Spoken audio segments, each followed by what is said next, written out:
బేల మండలంలోని సోన్ఖాస్ గ్రామంలో మనపల్లె స్వచ్ఛంద సంస్థ ఆధ్వర్యంలో సామాజిక గ్రంథాలయాన్ని ఆ సంస్థ చైర్మన్ నర్సిరెడ్డి, బేల తెలంగాణ గ్రామీణ బ్యాంకు మేనేజర్ రాజేశ్వర్ గ్రామ పెద్దలతో కలిసి ప్రారంభించారు.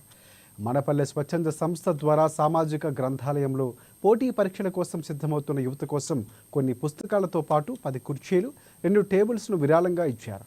ఈ మేరకు చైర్మన్ నర్సింగ్ రెడ్డి, గ్రామీణ బ్యాంకు మేనేజర్ రాజేశ్వరరావును గ్రామస్తులు ఘనంగా సన్మానించారు. ఈ సందర్భంగా సతీష్ గుర్నూలే మాట్లాడుతూ గ్రామీణ ప్రాంతాల్లో చదువుకున్న యువత పోటీ పరీక్షల్లో రాణించేలా మనపల్లె స్వచ్ఛంద సంస్థ గ్రంథాలయం ప్రారంభించినందుకు ప్రత్యేకంగా ధన్యవాదాలు తెలుపుతున్నామన్నారు.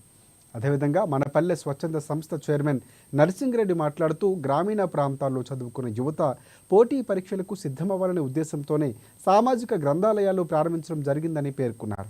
కేవలం గ్రంథాలయాలే కాకుండా గ్రామాల్లో మొక్కలు నాటడం, మరుగుదొడ్లను నిర్మించడం, ప్లాస్టిక్ రహిత గ్రామాలుగా తీర్చిదిద్దడం తమ సంస్థ ధ్యేయమని పేర్కొన్నారు.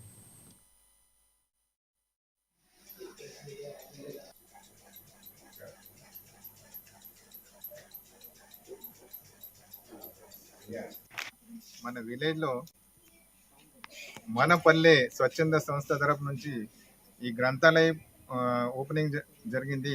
దాంట్లో మనపల్లె స్వచ్ఛంద సంస్థ చైర్మన్ గారు నర్సింగ్ రెడ్డి సార్ వాళ్ళు అంతా మన లైబ్రరీ కోసం ఏం మటీరియల్ కావాలా, ఏం బుక్స్ కావాలా అంతా మాకు డొనేట్ చేయడం జరిగింది.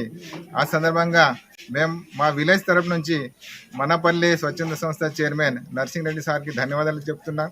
ఇంకా ధన్యవాదాలు చెప్పుడంటే మేము ఈ వచ్చే జూలైలో సార్ ఇష్టం ప్రకారం మేము 51 ఏమంటారు పెద్ద నర్సింగ్ రెడ్డి.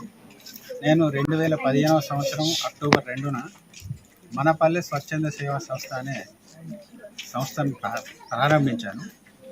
ముఖ్యంగా దీని ఉద్దేశం ఏంటంటే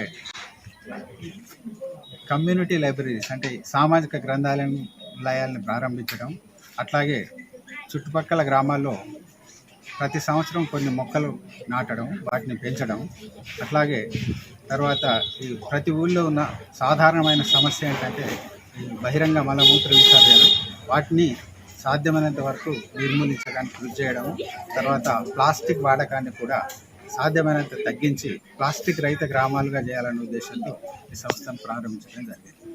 తర్వాత ఈ గత 10 సంవత్సరాల నుండి పెండింగ్ వేతనాలు చెల్లించాలని